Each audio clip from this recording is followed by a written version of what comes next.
नमस्कार दोस्तों, स्वागत है आपका हमारे official YouTube channel GS bye Neeraj में। कैसे आप सब? मैं उम्मीद करता हूँ स्वस्थ होंगे, मस्त होंगे, अपनी तैयारी में व्यस्त होंगे। मित्रों, आज की जो क्लास है ये मूल रूप से चित्रकला टीजीटी और पीजीटी के लिए है। आप जानते होंगे कि ट्रेंड ग्रेजुएट टीचर में 148 पदों पे भर्ती है और पोस्ट ग्रेजुएट टीचर तो आप जानते हैं कि नाम मात्र की भर्ती आपके सामने आई है। इसको क्रैक करने के लिए हर एक पॉइंट से गुजरना होगा। जो आपका सिलेबस है, सिलेबस तो पढ़ना ही होगा, आउट ऑफ सिलेबस डाटा भी देखना होगा। इसी क्रम में आज हम लोग पढ़ेंगे कला का क्रमिक विकास। विकास कैसे हुआ? मद्रास कला विद्यालय, कलकत्ता कला विद्यालय, बम्बई कला विद्यालय, राजस्थान कला स्कूल, लाहौर कला विद्यालय, government college of fine arts.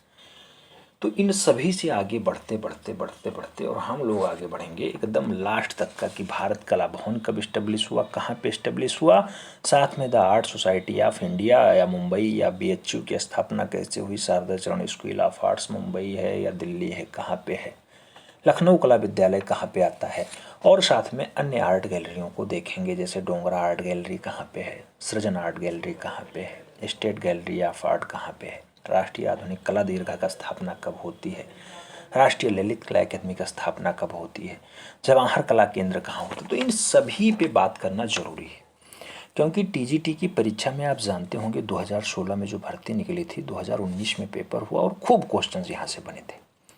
उससे पहले भी 2011 वाले में भी पूछा गया, 5 वाले में भी पूछा गया, 13 वाले में भी पूछा गया। तो हर जगह क्वेश्चंस बनता ही, इसे देखना बहुत ज़रूरी हो जाता है। थोड़ा सा लंबा चौड़ा डाटा रहेगा लेकिन बहुत ज़रूरी है। 1 से 2 प्रश्न पक्का, मैक्सिमम 5 प्रश्न भी आने की संभावना यहाँ से रहते हैं। हर एक बिंदु को जो है सीरियसली लीजिएगा, एक भी पॉइंट हल्के में मत लीजिएगा कि ये तो बहुत हल्का है, हमने पढ़ रखा है, हमने ऐसा किया। ठीक है, जब आप सीरियसली लेंगे तभी आपका काम बन पाएगा। जैसे आप स्टार्ट करेंगे तो कहा जाता है कि 19वीं सदी में यूरोपीय शासकों ने उस आवश्यकता का अनुभव किया कि भारतीय कला प्रेमियों और कलाकारों को उचित प्रशिक्षण देना चाहिए। ये यूरोपीय शासकों के द्वारा बताया गया कि भारतीय कला प्रेमियों के और उनके कलाकारों को एक अच्छा प्रशिक्षण दे दिया जाए। इसी क्रम में 3 प्रेसिडेंसी में कला विद्यालय की स्थापना होती है। 1850 में मद्रास यानी चेन्नई वाला कला विद्यालय आता है। 1854 में कलकत्ता कला विद्यालय आता है जहाँ पे ईबी हेबले प्रिंसिपल बनते हैं, और 1857 में बम्बई कला विद्यालय की स्थापना हो जाती है। अब सबसे पहले बात आएगी किसकी? तो आप जानते हैं कि 3 प्रेसिडेंसियों में 1850 में मद्रास आता है, तो मद्रास कला विद्यालय के बारे में देखेंगे।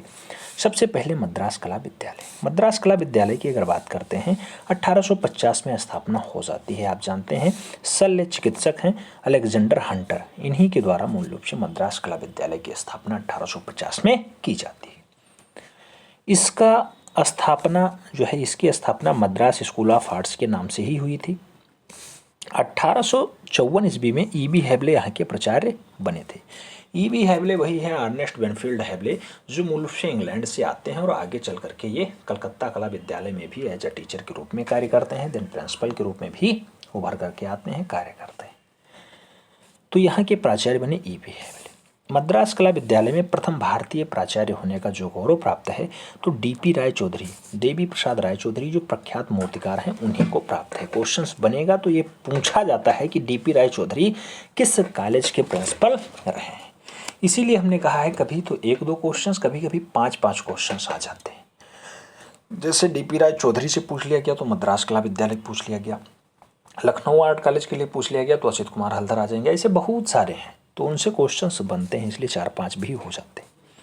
आगे अगर बात करें तो आगे कहा जाता है कि देवी प्रसाद राय चौधरी 1929 ईस्वी में यहाँ पे प्राचार्य नियुक्त होते हैं, और 1957 में केसीएस पनिक्कर यहाँ के प्राचार्य नियुक्त होते हैं। तो केसीएस पनिक्कर कहाँ के प्राचार्य रहे हैं?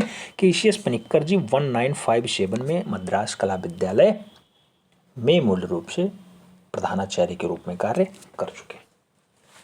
वर्तमान समय में इसे government college of fine art कहा जाता है। याद रखना इस टाइम इसका नाम क्या है, तो government college of fine art Mumbai का नाम इसे दिया गया है। और बात करें आगे तो कहा जाता है सन 1961 ईस्वी में इसे government college of art and craft का नाम दे दिया गया था। Government college of art and craft का नाम 1961 में दिया गया, 1961 में दिया गया। 57 में केसीएस पनिक्कर यहाँ प्राचार्य बनते हैं। और उससे पहले इसका नाम क्या था? तो स्थापना के समय इसका नाम था Madras school of art, Madras school of art. समझ में आया? कौन प्रिंसिपल होता है? डीपी राय चौधरी प्रिंसिपल होते हैं। स्थापना कौन करता है? अलेक्जेंडर हंटर करते हैं। कब करते हैं? 1850 में करते हैं। समझ में आया? आगे बढ़ेंगे। कलकत्ता कला विद्यालय, ये दूसरा विद्यालय है। इसमें अगर बात करते हैं तो कलकत्ता कला विद्यालय की स्थापना 1900 नहीं 1854 ईस्वी में भारतीय तथा यूरोपीय सदस्यों के संयुक्त प्रयास से किया जाता है। लॉर्ड नॉर्थ बुक ने यहाँ पर कला दीर्घा की स्थापना की थी। तो ये पूछा जाता है कि लॉर्ड नॉर्थ बुक कहाँ पर कला दीर्घा खोलते हैं? तो वह स्थान होता है कलकत्ता, कलकत्ता का कला विद्यालय, याद रखना। A.H. लॉक यहाँ के पहले प्राचार्य बनाए जाते हैं जो लंदन के हैं। A.H. Lock, A.H. लॉक कहाँ के पहले प्राचार्य? तो पहले प्रिंसिपल A.H. लॉक होते हैं कलकत्ता कला विद्यालय के। सन 1864 ईस्वी में इसका नाम परिवर्तित कर दिया जाता है और गवर्नमेंट स्कूल ऑफ आर्ट्स कर दिया जाता है। तो ये क्वेश्चन पूछा जाएगा कि गवर्नमेंट स्कूल ऑफ आर्ट्स मूल रूप से नाम कब होता है कलकत्ता कला विद्यालय का? तो 1864 में होता है। 1896 ईस्वी में E.B. हेबले यहाँ के प्राचार्य नियुक्त होते हैं। E.B. हेबले मतलब अर्नेस्ट बेनफील्ड हेबले, वही E.B. हेबले हैं जो आगे चल करके अवनी बाबू को थोड़ा सा प्रमोट करते हैं और बंगाल स्कूल की स्थापना हो जाती है। अवनींद्रनाथ टैगोर जो है 1905 से 1915 तक कलकत्ता कला विद्यालय के प्रथम भारतीय प्राचार्य भी रहे हैं, पहले भारतीय प्राचार्य भी रहे हैं अवनींद्रनाथ टैगोर। ये पूछा जाता है अवनी बाबू से क्वेश्चंस कि अवनी बाबू मूल रूप से कलकत्ता कला विद्यालय के प्रिंसिपल कब रहे? तो वो रहे 1905 से 1915 तक। आगे सन 1951 ईस्वी में इसे पूर्णतः डिग्री कॉलेज के रूप में परिवर्तित कर दिया गया और इसका नाम जो हो गया वो government college of arts and craft कर दिया गया। किसका नाम किया गया? Government college of arts and craft. तो ये कलकत्ता कला विद्यालय का नाम किया गया था। कलकत्ता कला विद्यालय का नाम government college of arts and craft हो जाता है 1951 में हो जाता है। आगे अगर बात करते हैं तो अगला नाम आता है बम्बई कला विद्यालय का। तीसरा कला विद्यालय बम्बई ही था। आप जानते हैं 3 कला विद्यालय, एक 1850 में आया था मद्रास, उसके बाद 54 में आया था कलकत्ता और जो है 57 में आया था बम्बई कला विद्यालय। इसकी स्थापना हुई थी। तो बम्बई कला विद्यालय की स्थापना कब होती है? 1857 में होती है। जॉन ग्राफिक्स 1865 ईस्वी में बम्बई कला विद्यालय के पहले प्राचार्य नियुक्त होते हैं। 1866 ईस्वी में बम्बई कॉलेज का प्रबंधन तत्कालीन सरकार द्वारा अपने हाथों में ले लिया जाता है। तो 1866 में जब हाथ में गवर्नमेंट आ जाए, यानी गवर्नमेंट के हाथों में ये चला जाएगा, उसके बाद थोड़ा सा लंबा चौड़ा डाटा निकलेगा। फिर कहा जाता है लॉकवुड किपलिंग को वास्तु और मूर्तिकला के शिक्षक के रूप में नियुक्त किया गया। तो लॉर्ड किपलिंग या लॉकवुड किपलिंग कहाँ पे एज अ मूर्तिकला के शिक्षक के रूप में कार्य किए हैं? तो बम्बई कला विद्यालय में एज अ टीचर के रूप में मूर्तिकला विभाग में कार्य किए। 1914 ईस्वी में आर्किटेक्चर कोर्स को पृथक मान्यता मिल जाती है। कहाँ पे? तो आर्किटेक्चर को अलग एक सब्जेक्ट के रूप में बम्बई कला विद्यालय मान्यता दे पाता है। आगे बात करेंगे तो आगे कहा जाता है कि सन 1923 ईस्वी में द इंडिया रूम नामक गौरवशाली योजना यहाँ के प्राचार्य ग्लैडस्टोन सोलोमन ने आरंभ किया। कौन सा? द इंडिया रूम नामक गौरवशाली योजना किसने स्टार्ट की? ग्लैडस्टोन सोलोमन के द्वारा आरंभ होता है। स्वतंत्रता के बाद वासुदेव आदुरकर प्रथम भारतीय अधीक्षक नियुक्त होते हैं। कहाँ पे? तो पहले भारतीय अधीक्षक भी नियुक्त होते हैं। कौन? वासुदेव आदुलकर नियुक्त होते हैं। ये बम्बई कला विद्यालय के नियुक्त होते हैं, याद रखना। आगे कहा जाता है सन 1935 ईस्वी में चार्ल्स जेराल्ड ने यहाँ पर व्यावसायिक कला को पाठ्यक्रम में सम्मिलित करवाया और 1958 में स्वतंत्र संस्थान जे इंस्टीट्यूट ऑफ अप्लाइड आर्ट्स के रूप में जाना गया। तो जे स्कूल ऑफ आर्ट्स, इसीलिए जे इंस्टीट्यूट ऑफ फाइन आर्ट्स के लिए पूछा जाता है कहाँ पे है? तो बम्बई लगाया जाता है। राइट आंसर, बम्बई लगाया जाता है। ये था आपका बम्बई कला विद्यालय जो 1857 में एस्टेब्लिश होता है। उसके बाद कला का विकास कैसे बढ़ता है? Rajasthan school of arts Jaipur में मूल रूप से 1857 में एक कॉलेज खोला जाता है। इसे देखेंगे। राजस्थान स्कूल की स्थापना मूल रूप से 1857 ईस्वी में सवाई मान सिंह द्वितीय ने मदरसा ए हुनरी के नाम से किया था। राजस्थान स्कूल ऑफ आर्ट्स का स्थापना के समय नाम क्या था? तो मदरसा ए हुनरी था। किसने एस्टेब्लिश किया था? सवाई राम सिंह ने किया था। डॉक्टर CS वैलेंटाइन यहाँ के पहले प्राचार्य नियुक्त हुए। डॉक्टर CS वैलेंटाइन पहले प्राचार्य कहाँ के नियुक्त होते हैं? तो Rajasthan school of arts Jodhpur के नहीं, जयपुर के नियुक्त होते हैं, जिसको मदरसा हुनरी कहा जाता था। सवाई राम सिंह द्वितीय ने जिसे एस्टेब्लिश किया था। राजस्थान का एकमात्र स्नातकोत्तर ललित कला महाविद्यालय कौन है? तो राजस्थान का एकमात्र स्नातकोत्तर यानी स्नातक आप जहां से कर सकते हैं वो है Rajasthan school of arts Jaipur.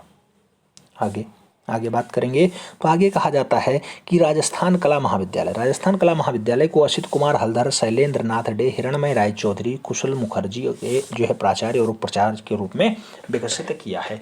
तो राजस्थान कला महाविद्यालय जयपुर वाला जो है, इसमें आप जानते हैं कि 1924 में 1924 में असित कुमार हलधर जी प्रिंसिपल बन के आते हैं, इसका कार्य करते हैं। आगे चल करके शैलेंद्र नाथ डे भी यहाँ प्रिंसिपल बनते हैं, हिरणमय राय चौधरी भी यहाँ प्रिंसिपल बनते हैं, कुशल मुखर्जी भी यहाँ कार्य किए हैं। तो इन लोगों का बहुत खास योगदान रहा है मदरसा हुनरी कॉलेज को आगे बढ़ाने के लिए। 1857 में मदरसा हुनरी की स्थापना राम सिंह द्वितीय के द्वारा की जाती है। समझ में आया? अगर Rajasthan school of arts Jaipur समझ में आ गया हो तो हम लोग आगे बढ़ेंगे तो लाहौर कला विद्यालय देखेंगे। लाहौर कला विद्यालय को भी बहुत सारे भारतीय जो है प्रिंसिपल और प्राचार्य के रूप में जाकर के इसे आगे बढ़ाते हैं। लाहौर कला विद्यालय की अगर बात करते हैं 1875 ईस्वी में इसकी स्थापना होती है। तत्कालीन गवर्नर होते हैं मेयो। तो मेयो के सम्मान में the Mayo school of arts industrial art नाम इसे दिया गया था। The Mayo school of industrial art इसे नाम दिया गया था। लॉर्ड मेयो के सम्मान में इसका नाम ऐसा पड़ा था लाहौर कला विद्यालय का। लाहौर कला विद्यालय की स्थापना कब होती है? 1875 ईस्वी में होती है। आगे अगर बात करें तो आगे कहा जाता है जॉन लॉकवुड किपलिंग यहाँ के पहले प्राचार्य, प्रथम प्राचार्य नियुक्त होते हैं। कहाँ के? तो वो होता है कॉलेज लाहौर कला विद्यालय, जहाँ पे लॉकवुड किपलिंग पहले प्रिंसिपल नियुक्त होते हैं। आगे चल करके लाहौर कला विद्यालय को आज नेशनल कॉलेज ऑफ आर्ट्स के नाम से पुकारा जाता है।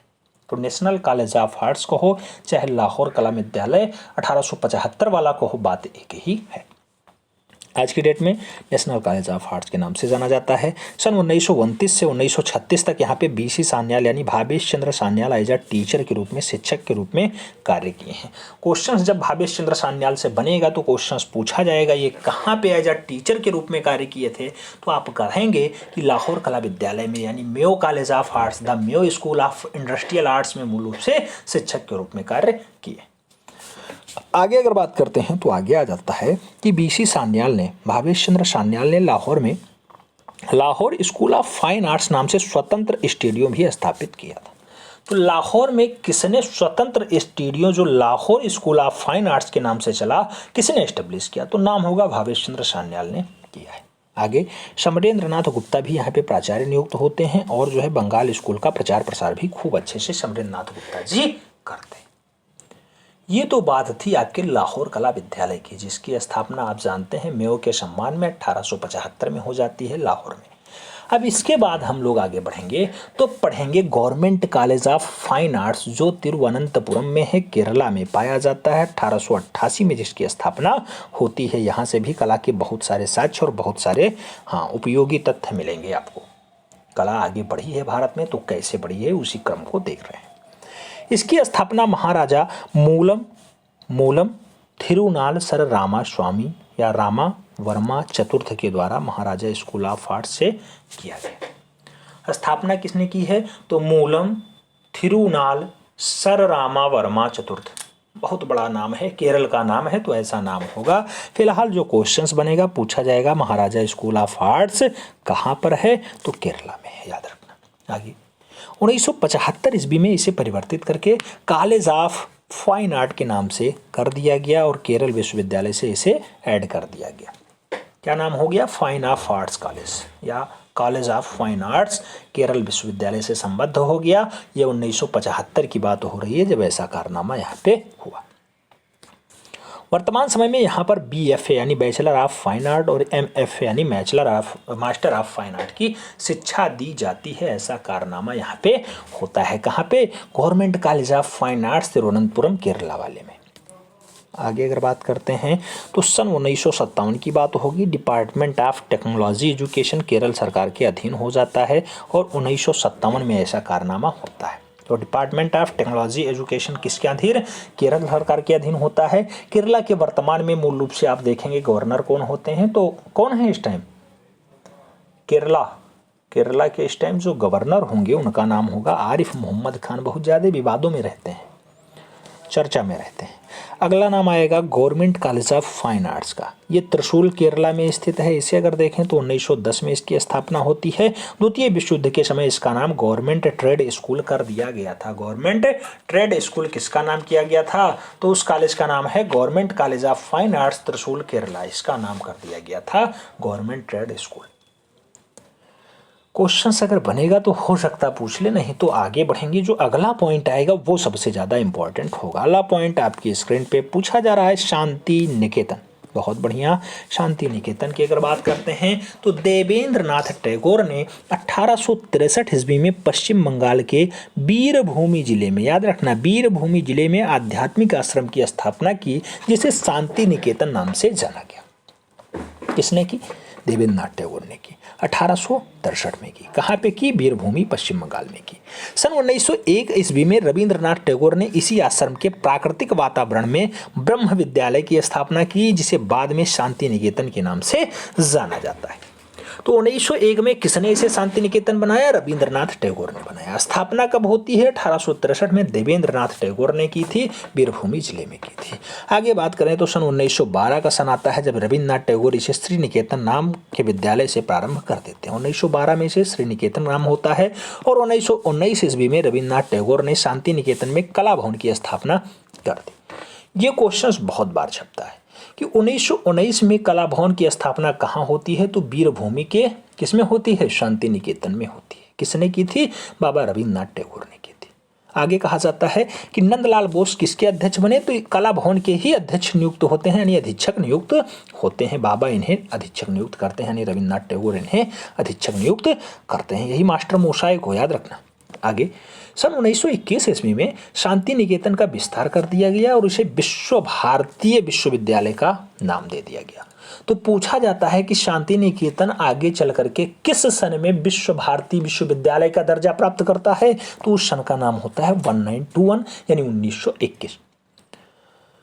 आगे हम लोग बात करें तो अगला पॉइंट आता है सन 1951 ईस्वी में विश्व भारती विश्वविद्यालय को केंद्रीय विश्वविद्यालय के रूप में भी मान्यता मिल जाती है। जो क्वेश्चन अभी तक सबसे ज़्यादा छपा है वो छपा है 1919 वाला। 1919 जब यहाँ पे शांति निकेतन में कला निकेतन की स्थापना यानी कला भवन की स्थापना होती है। फिर इसके अध्यक्ष या अधीक्षक नंदलाल बोस बनाए जाते हैं। उसके बाद जो पूछा जाता है 1921 का सन पूछा जाता है जब इसे विश्व भारती विश्वविद्यालय का नाम दे दिया जाता है, वो सन। फिर केंद्रीय विद्यालय के रूप में मूल रूप से 1951 में भारत सरकार इसे अडॉप्ट कर लेती है।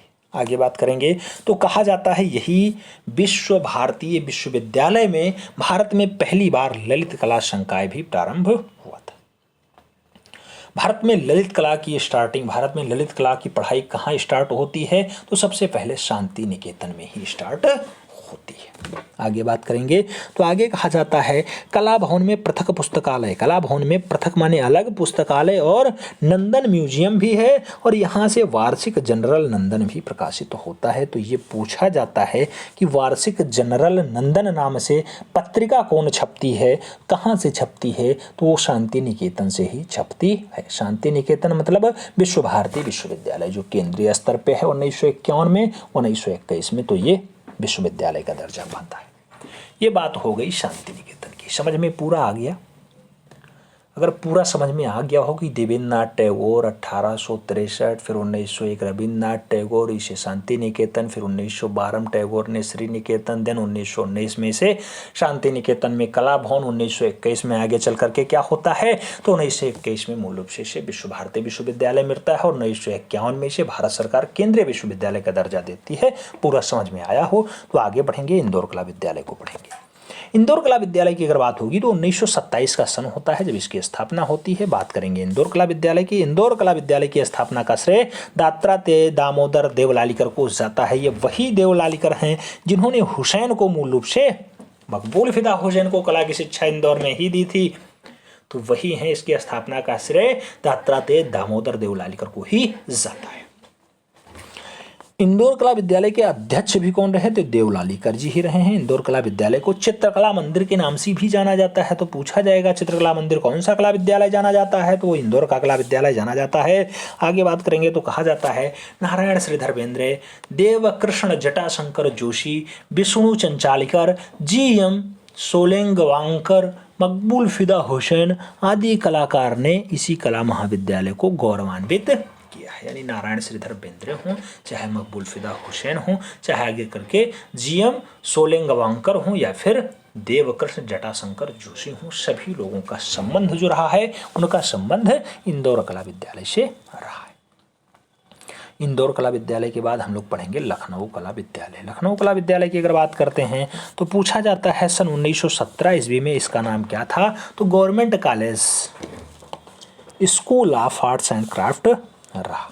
लखनऊ कला विद्यालय 1892 में इस्टेब्लिश होता है। इसके पहले प्राचार्य तो नाथानियन हार्ड किसके पहले प्राचार्य यानी पहले प्रिंसिपल बनाए जाते हैं? तो लखनऊ कला विद्यालय के बनाए जाते हैं। 1925 ईस्वी में असित कुमार हल्दर आते हैं, लखनऊ कला विद्यालय के प्रथम भारतीय प्राचार्य नियुक्त होते हैं। आगे चल करके 1956 ईस्वी में सुधीर रंजन खास्तगिर यहाँ के प्राचार्य नियुक्त होते हैं और इन्होंने 3 नए पाठ्यक्रम, सेरामिक हो गया, होम क्राफ्ट्स हो गया और प्रिंट मेकिंग हो गया, इसको भी सम्मिलित करवा दिया। किसने? सुधीर रंजन खास्तगिर ने 1956 में ये सब पाठ्यक्रम में ऐड करवाया था। कहाँ वाले में? लखनऊ कला विद्यालय। नाम याद रखना, डाटा इंपॉर्टेंट है, जो भी क्वेश्चंस था आपको बताया जा रहा है। लखनऊ कला विद्यालय अगर समझ में आ गया हो तब हम लोग आगे बढ़ें और शारदा चरण उकील ऑफ आर्ट्स नई दिल्ली का कॉलेज देखते हैं। शारदा चरण उकील स्कूल ऑफ आर्ट्स नई दिल्ली 1926 में एस्टेब्लिश होता है। सन 1969 ईस्वी में यहाँ 3 वर्षीय चित्रकला डिप्लोमा तथा 1 वर्षीय अप्लाइड आर्ट डिप्लोमा प्रदान किए जाने का प्रावधान भी हो जाता है। इसका प्रारंभिक आधुनिक कलाकार शारदा चरण उकील द्वारा स्थापित किया गया। तो इसके आधुनिक कलाकार कौन होते हैं? शारदा चरण उकील ही होते हैं। यहाँ से बहुत लंबा चौड़ा क्वेश्चंस नहीं पूछा जाएगा। इसके बाद नाम आएगा वनस्थली विद्यापीठ का। तो वनस्थली विद्यापीठ कहाँ पे है? राजस्थान में है। स्थापना कब होती है? 1937 में यानी 1937 में होती है। तो इसे देख लेते हैं। 1935 ईस्वी में वनस्थली विद्यापीठ की स्थापना हीरा लाल शास्त्री ने श्री शांताबाई शिक्षा कुटीर नाम से की थी। शांताबाई शिक्षा कुटीर के नाम से 1935 में इसकी स्थापना होती है। 43 में इसे वनस्थली नाम दे दिया जाता है। 1943 में इसे वनस्थली नाम दे दिया जाता है। 1937 में देवकी नंदन शर्मा ने वनस्थली विद्यापीठ में चित्रकला विभाग की स्थापना कर दी। तब से इसे चित्रकला विभाग की स्थापना के रूप में जाना जाता है, इसीलिए 1937 का नाम आता है। नहीं तो आप जानते हैं वनस्थली विद्यापीठ 1935 में स्थापित होता है, लेकिन जब चित्रकला विभाग आता है तब इसकी स्थापना 1937 मान लिया जाता है। ठीक है। वनस्थली विद्यापीठ भारत का एकमात्र संस्थान है जो भित्तीय मतलब दिवाली पे चित्रण मूल रूप से जयपुर तकनीकी, आयरस और इटालियन तकनीकी का प्रशिक्षण देता है। तो आज भी वनस्थली विद्यापीठ मूल रूप से आपको भित्तीय चित्रण और जयपुर तकनीकी का आराइश चित्रण का जो है तकनीकी का विकास समझाता है और बताता है, प्रशिक्षण देता है। बात करें सन 1953 की, तो 1953 में वनस्थली विद्यापीठ में भित्तीय चित्रण समर कैंप का आयोजन होता है। तो 1953 में समर कैंप आयोजित होता है वनस्थली विद्यापीठ राजस्थान में। ये बात थी वनस्थली विद्यापीठ के बारे में। वनस्थली विद्यापीठ के बाद जो कॉलेज का नाम आएगा उसका नाम होगा कॉलेज ऑफ आर्ट्स नई दिल्ली। कॉलेज ऑफ आर्ट्स कहाँ पे है? नई दिल्ली में हो। 1942 में स्थापना होती है। 1942 में नई दिल्ली कला विद्यालय का प्रारंभ शिक्षा मंत्रालय के द्वारा किया जाता है। 1972 ईस्वी में यह कला विद्यालय का दिल्ली विश्वविद्यालय से संबंध होता है और पाठ्यक्रमों को नवीन तरह से नवगठन हो जाता है। किसका? कॉलेज ऑफ आर्ट्स नई दिल्ली का 1972 में विलय हो जाता है और इसका जो पाठ्यक्रम है वो भी सेम हो जाता है। आगे बात होगी तो अगला नाम आएगा MS विश्वविद्यालय बड़ोदरा। यहाँ से बहुत सारे कलाकार पढ़े लिखे हैं, तो याद रखना, डाटा इंपॉर्टेंट है। इसका मिलान में नाम पूछ लेता है। MS विश्वविद्यालय कहाँ पे है? बड़ोदरा गुजरात में है। 1950 में इसकी स्थापना होती है। देश के प्रथम ललित कला विभाग के रूप में स्थापित संस्थान कौन सा है? तो एमएस विश्वविद्यालय। एमएस विश्वविद्यालय 6 संकायों में विभक्त है, यानी 6 भागों में बांटा गया। तो 6 संकाय किसके हैं? एमएस विश्वविद्यालय बड़ौदा के हैं। एमएस विश्वविद्यालय के बाद कर्नाटका चित्रकला परिषद बेंगलुरु के बारे में थोड़ा सा देख लीजिए। 1964 में स्थापना होती है। 1983 ईस्वी में यहाँ कला विद्यालय कॉलेज ऑफ फाइन आर्ट्स के रूप में विकसित कर दिया जाता है। 1983 में इसे क्या कर दिया जाता है? कला विद्यालय कॉलेज ऑफ फाइन आर्ट्स के रूप में विकसित कर दिया जाता है। थोड़ा सा लंबा डाटा होता है, लेकिन जो है आगे चल करके विकसित हो जाता है। 19-20 साल का समय लग जाता है। आगे कॉलेज ऑफ आर्ट्स चंडीगढ़ की अगर बात होगी तो 1951 में स्थापना होती है। 1962 में यह कला विद्यालय गवर्नमेंट कॉलेज ऑफ आर्ट्स के नाम से पंजाब की राजधानी चंडीगढ़ में स्थापित हो जाता है। वही चंडीगढ़ जहाँ पे रॉक गार्डन स्थित है, आप जानते हैं रॉक गार्डन यानी कि चट्टानों का बगीचा, हाँ चंडीगढ़ में है। अगला पॉइंट आता है, इसका संचालन चंडीगढ़ सरकार के हाथों में होता है। किसका संचालन? तो चंडीगढ़ का। चंडीगढ़ का संचालन किसके हाथों में होता है? तो ये मूल रूप से चंडीगढ़ सरकार के हाथों में होता है और इसे पंजाब विश्वविद्यालय से संबद्ध कर दिया गया है। अगला नाम आएगा राजस्थान विश्वविद्यालय जयपुर का। राजस्थान विश्वविद्यालय जयपुर की बात होगी तो राजस्थान विश्वविद्यालय जयपुर में भी कुछ कार्य हुए हैं। 1988 की बात हो रही है राजस्थान विश्वविद्यालय की, 1988 की बात हो रही है।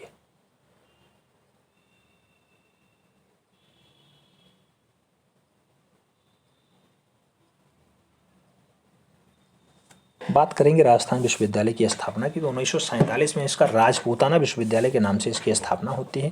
1974 ईस्वी में यहाँ पे एमए चित्रकला विभाग जो है प्रारंभ किया जाता है। राजस्थान विश्वविद्यालय में सन 1986 ईस्वी में दृश्य कला विभाग की भी स्थापना हो जाती है। दृश्य कला विभाग कब स्थापित होता है? 1986 में स्थापित हो जाता है। 1986 में स्थापित हो जाता है। कहाँ पे? राजस्थान कला विश्वविद्यालय में। ठीक है, आगे बात करेंगे रविंद्र भारती विश्वविद्यालय कहाँ पे है? तो ये कोलकाता में है। 1972 में इसकी स्थापना होती है। तो दृश्य कला संकाय की स्थापना कब होती है? 1972 में रविंद्र भारती विश्वविद्यालय में दृश्य कला विभाग की स्थापना होती है। इसके संस्थापक डीन जो रहे हैं वो सोमन सोम और उप कुलपति रामा चौधरी रहे हैं। रामा चौधरी रहे हैं। संस्थापक डीन कौन रहे हैं? तो सोवन सोम रहे हैं। सोवन सोम रहे हैं। किसके? रविंद्र भारती विश्वविद्यालय की स्थापना कब होती है? 1972 यानी 1972 में होती है। आगे बात करेंगे तो आगे आता है बनारस हिंदू विश्वविद्यालय। बनारस हिंदू विश्वविद्यालय की अगर बात करते हैं तो 1916 में मदन मोहन मालवीय के द्वारा इसकी स्थापना होती है। 1920 ईस्वी में यहाँ पे राय कृष्ण दास ने भारत कला भवन की भी स्थापना की थी। भारत कला भवन की स्थापना कब होती है? 1920 में यानी 1920 में हो जाती है। 1920 में राय कृष्ण दास ने भारत कला भवन की स्थापना की थी। भारत कला भवन कहाँ? तो बनारस में ही हुआ था, जहाँ मदन मोहन मालवीय 1916 में एस्टेब्लिश करते हैं बनारस हिंदू विश्वविद्यालय, वहीं पे भारत कला भवन भी है अंदर। 1950 में यहाँ पर दृश्य कला संकाय की भी स्थापना हो जाती है। तो कब होती है दृश्य कला संकाय? 1950 में बीएचयू में ही दृश्य कला संकाय की भी स्थापना होती है। आगे चल करके अगर बात करें तो कहा जाता है कि प्रारंभ में यहाँ चित्रकला में जेएम अहिवासी और मूर्तिकला में कृष्णन अध्यापन के रूप में कार्य किए हैं। जेएम अहिवासी चित्रकला पढ़ाते थे और कृष्णन जी यहाँ पे मूल रूप से मूर्तिकला के टीचर के रूप में कार्य किए। के एस कुलकर्णी भी फैकल्टी ऑफ डीन के पद पे कार्य रहे हैं। के एस कुलकर्णी भी कहाँ पे कार्य किए हैं? तो बीएचयू में ही उन्होंने भी कार्य किया है। आगे अगर बात करते हैं तो अगला नाम आता है भारत के आगरा विश्वविद्यालय में। अच्छा, भारत के आगरा विश्वविद्यालय में क्या होता है? 1947 में डिग्री स्तर पे कला विषय जो है प्रारंभ कर दिया जाता है। तो 1947 में कैसे डिग्री स्तर पे कला विषय का प्रारंभ कहाँ पे होता है? आगरा विश्वविद्यालय में हो जाता है। आगरा विश्वविद्यालय। बात होगी 1942 की तो सन 1942 में इलाहाबाद विश्वविद्यालय ने संगीत व चित्रकला में डिप्लोमा स्तर पे सम्मिलित करके फाइन आर्ट्स विभाग शुरू कर दिया। तो फाइन आर्ट्स विभाग कब?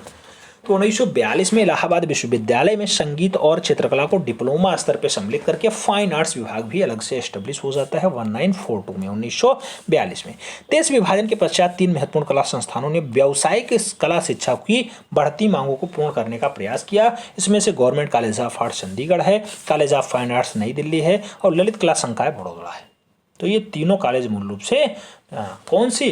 तो जो आप देख रहे होंगे व्यावसायिक कला, उसको आगे बढ़ाने में आगे आए और आगे बढ़ करके इस पे काम किया। ये बात थी बनारस हिंदू विश्वविद्यालय की। बनारस हिंदू विश्वविद्यालय के बाद हम लोग कला संगठन पढ़ेंगे। कला संगठन की अगर बात होगी तो कला संगठन में आएगा इंडस्ट्रियल आर्ट सोसाइटी कोलकाता 1854। इसकी स्थापना राजेंद्र लाल मिश्र, जितेंद्र मोहन टैगोर और न्यायाधीश प्राप्त के द्वारा की गई। इस सोसाइटी का उद्देश्य क्या होता है? तो औद्योगिक कलाओं को प्रोत्साहित करना था। औद्योगिक कलाएं कैसे आगे बढ़ें, इसका मुख्य उद्देश्य यही था। आगे बढ़ेंगे तो आगे कहा जाता है the Bombay art society Mumbai. The Bombay art society Mumbai 1888 ईस्वी में स्थापित होता है। भारत में सबसे प्राचीन society Bombay art society Mumbai ही है। सन 1910 ईस्वी में इस सोसाइटी ने प्रथम journal a brief history sketch of the Bombay art society with special reference to the period 1906 से 1910 प्रकाशित किया जाता है। बहुत लंबा चौड़ा नाम है। A brief history sketch of the Bombay art society with special reference to the periods 1906 से 1910 प्रकाशित होता है। कहाँ पे? तो ये पहला जर्नल छपता है द बम्बई आर्ट सोसाइटी के नाम से।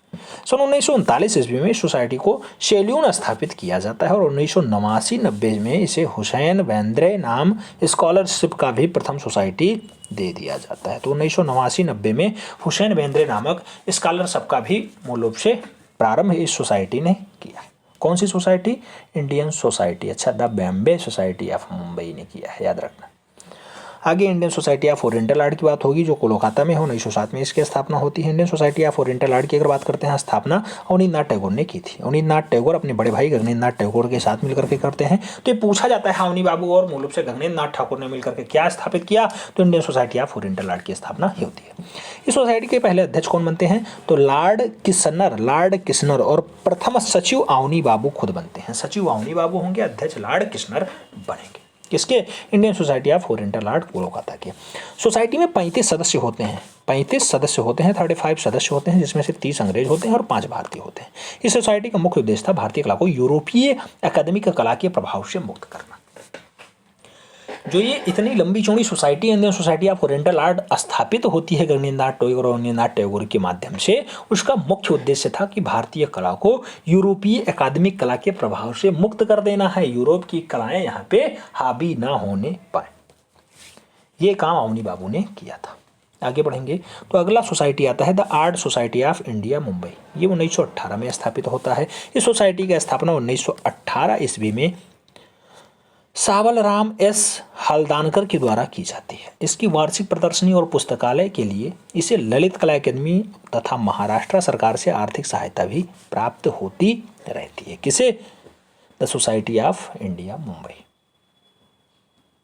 आगे all India fine arts and craft society AIFACS Nai Delhi, ये 1928 में स्थापित होता है। इसके बारे में देखेंगे तो 1925 ईस्वी में स्थापित आईफैक्स भारतीय कलाकारों द्वारा इंडियन हाउस लंदन को सुसज्जित करने हेतु इसकी स्थापना की गई थी।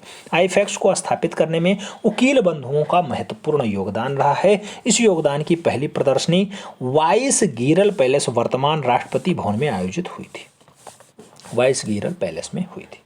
आईफैक्स को प्रथम विश्व कला सम्मेलन आयोजित करने का श्रेय भी प्राप्त होता है। सन 1984 ईस्वी से 60 वर्ष के ऊपर के आयु वाले कलाकारों को कला रत्न, कला भूषण और कला श्री से पुरस्कृत किया जाता है। सन 1994 ईस्वी में आईफैक्स ने अपना क्षेत्रीय केंद्र पंचकुला हरियाणा में स्थापित कर रखा है। तो पूछा जाएगा कि आईफैक्स मतलब all India fine arts and craft society नई दिल्ली का क्षेत्रीय केंद्र कहाँ पे है? तो पंचकुला हरियाणा में 1994 में 1994 में स्थापित होता है। आगे बात करेंगे तो आगे कहा जाता है आईफैक्स आर्ट जनरल। आईफैक्स आर्ट जनरल रूपलेखा तथा मासिक बुलेटिन आर्ट न्यूज भी प्रकाशित करता है। तो आर्ट न्यूज और रूपलेखा कहाँ से छपती है? तो आर्ट रूप और जो है रूपलेखा और आर्ट न्यूज जो है ये all India fine arts and craft society नई दिल्ली से छपती है, उसका प्रकाशन होता है मासिक, यानी हर महीने ये बुलेटिन आता है। आगे बात करें तो आगे कहा जाता है अकादमी ऑफ फाइन आर्ट्स कोलकाता। 1933 में इसकी स्थापना होती है। प्रथम अध्यक्ष कलापारखी प्रद्योत कुमार टैगोर को नियुक्त किया जाता है। प्रद्योत कुमार टैगोर पहले मूल रूप से इसके कलापारखी यानी कलाध्यक्ष नियुक्त होते हैं। आगे अगर बात करेंगे तो अगला पॉइंट आएगा Birla academy of arts and craft का। Birla academy of arts and craft कहाँ पे है? कोलकाता में है। 1967 में स्थापना होती है। बसंत कुमार बिड़ला और उनकी पत्नी के द्वारा इसको स्थापित किया जाता है। Birla academy of fine arts and craft Kolkata की। बिड़ला एकेडमी का उद्घाटन करण सिंह के द्वारा किया गया था। 1995 ईस्वी में इसकी एक शाखा जो है मुंबई में भी स्थापित कर दी गई थी। इसमें क्या होता है? इसमें जेनेसियस ऑफ रामकिंकर वैज कला प्रदर्शनी महत्वपूर्ण रही, जिसका जनक आप जानते हैं झंकरी नराजारी और ए रामचंद्रन तथा अवतार सिंह पवार ने भी भाग। तो जेनेसियस ऑफ रामकिंकर बैच की जो कला प्रदर्शनी है, इसमें कई लोग ए रामचंद्रन भी भाग लेते हैं, अवतार सिंह पवार भी भाग लेते हैं और मूल रूप से जनक झंकरी नाराजारी भी भाग लेते हैं। ये आपकी बात हो रही थी बिड़ला की। बिड़ला के बाद आएगा गढ़ी कलाकार परिसर। कहाँ पे है? तो नई दिल्ली में है। 1976 में स्थापना होती है। गढ़ी कलाकार परिसर की अगर बात करें तो इसकी स्थापना 1976 ईस्वी में हुई थी। इसका प्रारंभिक नाम कला कुटीर रखा गया था। आप जानते होंगे एक कुटीर आज भी KB कुटीर बहुत फेमस है, कुमार विश्वास की। कला कुटीर किसकी थी? गढ़ी कलाकार परिसर नई दिल्ली की थी। 1976 में इसकी स्थापना हुई थी। इसके पहले निर्देशक सांखो चौधरी और प्रथम रीजनल सेक्रेटरी की अगर बात करते हैं तो रामकृष्ण बेंदाला थे। रामकृष्ण बेंदाला किसके पहले जनरल सेक्रेटरी बनते हैं? तो गढ़ी कलाकार परिसर नई दिल्ली के बनते हैं, जो कला कुटीर के नाम से जाना जाता है। इसका संचालन ललित कला अकादमी नई दिल्ली के द्वारा किया जाता है। गढ़ी कलाकार परिसर की स्थापना में सांखो चौधरी, बलबीर सिंह कट्ट की अगर बात हो, GR संतोष की बात हो, ये रामचंद्रन की बात हो, KS कुलकर्णी का बात हो, तो ये सब बहुत अच्छे से सम्मिलित रूप से प्रयास किए, तब जाके इसकी स्थापना हो पाई थी। गढ़ी कलाकार परिषद नई दिल्ली 1976। गढ़ी कलाकार के बाद एक खास नाम आएगा जिसका नाम होगा भारत भवन भोपाल। भारत भवन भोपाल में स्थित है। 1982 में स्थापना होती है। उद्घाटन तत्कालीन प्रधानमंत्री इंदिरा गांधी करती हैं। 13 फरवरी 1982 को इसकी जो है उद्घाटन किया जाता है। भारत भवन भोपाल का वास्तुकार कौन रहा? तो चार्ल्स कोरिया इसका वास्तुकार रहा है। भारत भवन भोपाल के संग्रहालय को शामपांकर के नाम से जाना जाता है। शामपांकर के नाम से भी जाना जाता है। भारत भवन भोपाल के संस्थापक कौन रहे? तो संस्थापक के रूप में नाम ज्यादा इंपॉर्टेंट है, अशोक वाजपेयी रहे हैं। जय स्वामीनाथन भारत भवन भोपाल के प्रथम निर्देशक बनते हैं। जगदीश स्वामीनाथन भारत भवन के पहले निर्देशक के रूप में कार्य किए।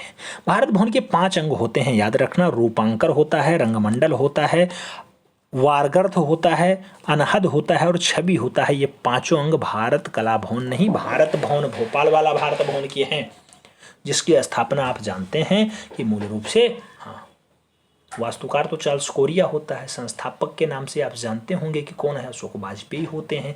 इसका उद्घाटन 13 फरवरी 1982 को तत्कालीन प्रधानमंत्री इंदिरा गांधी के द्वारा किया गया था। भोपाल मध्य प्रदेश में स्थित। आगे बढ़ेंगे। आगे होगी Mohile Parikh centre for the visual arts Mumbai. 1990 में स्थापित होता है। इसकी स्थापना 1990 में बम्बई में शैली जे पारीख द्वारा की गई थी, या शैला जे पारीख के द्वारा किसकी स्थापना की गई? Mohile Parikh centre for the visual arts की स्थापना की जाती है। ये कला को धीरे धीरे कलाकारों को बढ़ाने का काम होता है। कलाकार आते हैं, इसे आगे बढ़ाते हैं, पढ़ते हैं, पढ़ाते हैं और लोगों के बीच जागृति को कुल मिलाकर के अपने अपने सोपान को बढ़ाते रहते हैं। आगे बढ़ें तो आगे आता है जवाहर कला केंद्र। कहाँ पे है? जयपुर में है। कब स्थापित होता है? 1993 में स्थापित होता है।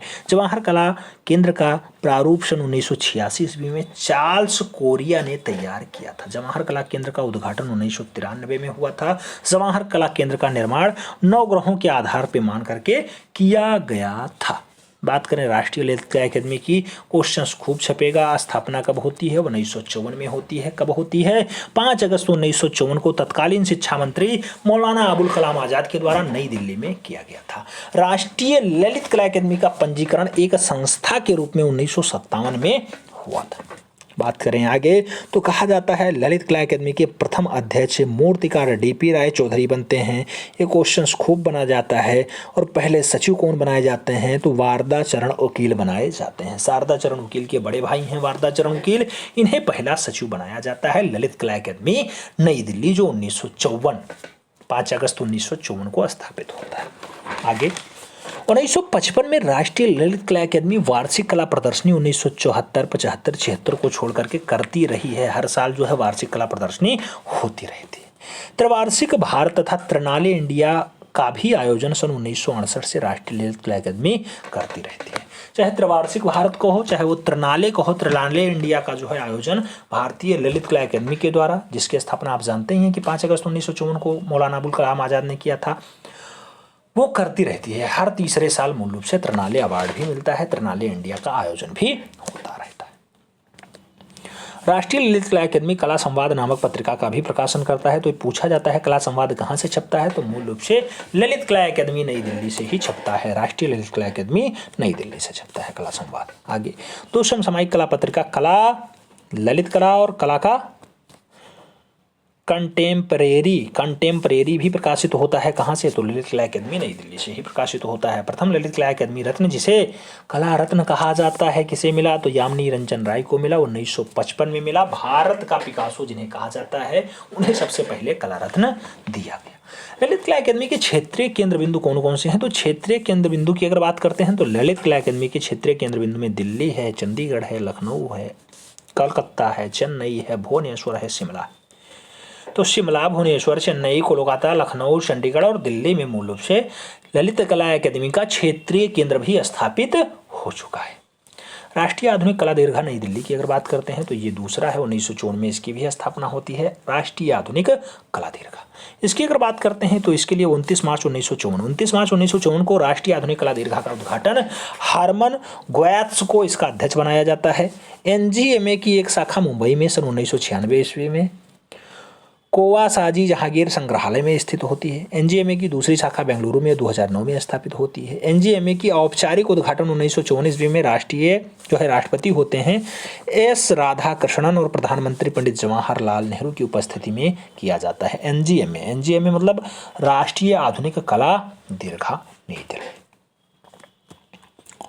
आगे अगर बात करते हैं तो बहुत सारी कला प्रदर्शनियां होंगी, बहुत सारे प्रमुख आर्ट गैलरियां होंगी, उन्हें देखने का प्रयास होगा। जैसे बम्बई की प्रमुख आर्ट गैलरी कौन कौन सी हैं, तो ताज आर्ट गैलरी पूछी जाए मुंबई में है, बिरला आर्ट गैलरी पूछी जाए मुंबई में है, टाओ आर्ट गैलरी की अगर बात करें मुंबई में है, पंडोल आर्ट गैलरी की अगर बात करें मुंबई में है, पारामल आर्ट गैलरी की बात करें मुंबई में है, समरोजा आर्ट गैलरी की अगर बात करें तो ये भी मूल रूप से मुंबई में पाई जाती है समरोजा आर्ट गैलरी, और मोच आर्ट गैलरी भी मुंबई में है। द गिल्ड आर्ट गैलरी कहाँ पे है, ये भी मुंबई में है। और बोधी आर्ट गैलरी की अगर बात करें तो ये भी मुंबई में ही स्थित है, जिसमें बिरला आर्ट गैलरी इंपॉर्टेंट है, ताज आर्ट गैलरी इंपॉर्टेंट है, दोनों मुंबई में है, याद रखना। आगे बात होगी दिल्ली के प्रमुख आर्ट गैलरियों की। दिल्ली की अगर आर्ट गैलरियों की बात करें तो सबसे पहले त्रिवेणी कला संगम, याद रखना बहुत इंपॉर्टेंट है, बहुत सारे लोग इसे प्रयागराज लगा देते हैं। त्रिवेणी कला संगम नई दिल्ली में है। विजुअल आर्ट गैलरी की अगर बात होगी नई दिल्ली में है। धूमीमल आर्ट गैलरी की अगर बात हो नई दिल्ली में होगा। बटेरा आर्ट गैलरी कहाँ स्थित है, बटेरा आर्ट गैलरी नई दिल्ली में स्थित है। बोधी आर्ट गैलरी की अगर बात करें नई दिल्ली में स्थित है। आर्ट टुंडे की अगर बात करते हैं तो नई दिल्ली में ही स्थित है। दिल्ली के प्रमुख आर्ट गैलरी संस्थानों में त्रिवेणी कला संगम बहुत फेमस होता है, और जो है बोधी आर्ट गैलरी भी फेमस होता है। बोधी आर्ट गैलरी हालांकि मुंबई में भी है, लेकिन दिल्ली में भी है, ठीक है। आगे बात होगी तो कहा जाता है अन्य प्रमुख आर्ट गैलरियाँ कहाँ कहाँ हैं। जैसे अहमदाबाद नी गुफा, जिसे हुसैन दोशी नी गुफा कहा जाता है, अहमदाबाद में स्थित है। स्टेट आर्ट गैलरी की अगर बात हो अहमदाबाद में है। स्टेट गैलरी ऑफ आर्ट की अगर बात हो हैदराबाद में है। State art gallery Ahmedabad, state gallery of art अगर आ जाए तो हैदराबाद। स्टेट आर्ट गैलरी मूल रूप से गुवाहाटी में भी है। और आगे बात करें तो वेंकटप्पा आर्ट गैलरी पूछा जाता है। वेंकटप्पा आर्ट गैलरी कहाँ पे है, तो बेंगलुरु में है, IT सिटी बेंगलुरु में। रुचिका आर्ट गैलरी तो खूब छपा है। रुचिका आर्ट गैलरी आप जानते हैं प्रमोद सावंत का बेल्ट होता है, गोवा में स्थित है। चित्रकूट आर्ट गैलरी की अगर बात करते हैं कोलकाता में है। अमृता आर्ट गैलरी पूछा गया क्वेश्चन से, याद रखना। अमृता आर्ट गैलरी बाबा का शहर है गोरखपुर, नाथ संप्रदाय का शहर है गोरखपुर में अमृता आर्ट गैलरी स्थित है। और रेनेसा आर्ट गैलरी भी बहुत फेमस है। रेनेसा आर्ट गैलरी मिलान में पूछा गया क्वेश्चन से, बेंगलुरु में स्थित होता है।